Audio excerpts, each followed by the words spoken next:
اے ساری کائنات کے شہنشاہ، اے ساری مخلوق کے پالنے والے، اے زندگی موت کا فیصلہ کرنے والے، اے آسمانوں اور زمینوں کے مالک، اے پہاڑوں اور سمندروں کے مالک، اے انسانوں اور جناتوں کے معبود، اے عرش اعظم کے مالک، اے اللہ ہماری خطاؤں کو معاف فرما۔ اے اللہ ہم اپنے اگلے پچھلے صغیرہ کبیرہ سبھی گناہوں، خطاؤں اور نافرمانیوں کی معافی مانگتے ہیں۔ اے اللہ رب العزت، ہم اپنے گناہوں سے توبہ کرتے ہیں، ہماری توبہ قبول فرما۔ اے اللہ ہم گناہگار ہیں، سیاہ کار ہیں، بدکار ہیں، تیرے احکام کے نافرمان ہیں، ناشکرے ہیں، لیکن میرے معبود تیرے نام لیوا بندے ہیں، تیری توحید کی گواہی دیتے ہیں۔ اے اللہ تیرا عذاب بہت سخت ہے، ہم میں اتنی طاقت نہیں کہ اسے برداشت کر سکے۔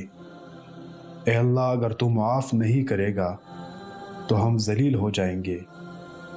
اے اللہ ہمیں عذاب قبر سے محفوظ رکھ۔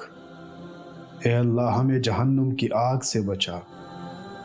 اے اللہ ہمارے اعمال اس قدر نہیں ہے کہ وہ ہمیں جنت میں داخل کر سکے۔ اے اللہ تیری رحمت ہی ہمیں جنت لے جا سکتی ہے۔ اے اللہ ہم تجھ سے جنت الفردوس کا سوال کرتے ہیں۔ تیرے سوا کوئی عبادت کے لائق نہیں ہے، تیرے سوا کوئی بندگی کے لائق نہیں ہے۔ ہمارے معبود، ہمارے گناہ تیری رحمت سے بڑے نہیں ہیں، تو اپنی رحمت سے ہمارے گناہ معاف کر دے۔ اے اللہ ہمیں گمراہی کے راستے سے ہٹا کر صراط مستقیم کے راستے پہ چلنے والا بنا دے۔ اے اللہ ایسی نمازیں پڑھنے کی توفیق عطا فرما جس نماز سے تو راضی ہو جائے۔ زندگی میں نیک اعمال کرنے کی توفیق عطا کر جن اعمال سے تو راضی ہو جائے۔ اے اللہ ہمیں تیرے احکام کی فرمان برداری کرنے والا بنا، اور تیرے پیارے حبیب جناب محمد الرسول اللہ صلی اللہ علیہ وآلہ وسلم کے نیک اور پاکیزہ آداب کو اپنانے والا بنا دے۔ اے اللہ ہماری پریشانیوں کو دور کر دے۔ اے اللہ جو بیمار ہے انہیں شفائے کاملہ عطا فرما۔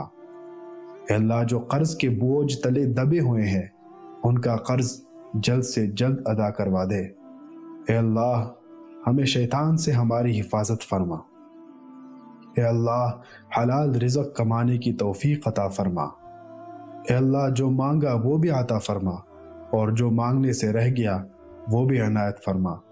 ہماری دعا اپنے رحم سے، اپنے کرم سے قبول فرما، اور اے اللہ جس نے بھی اس دعا پر آمین کہا ہے اللہ اس کی بھی تمام مشکلات اپنے فضل و کرم سے دور فرما، اور اس کو مالا مال فرما اپنی رحمتوں سے۔ آمین یا رب العالمین۔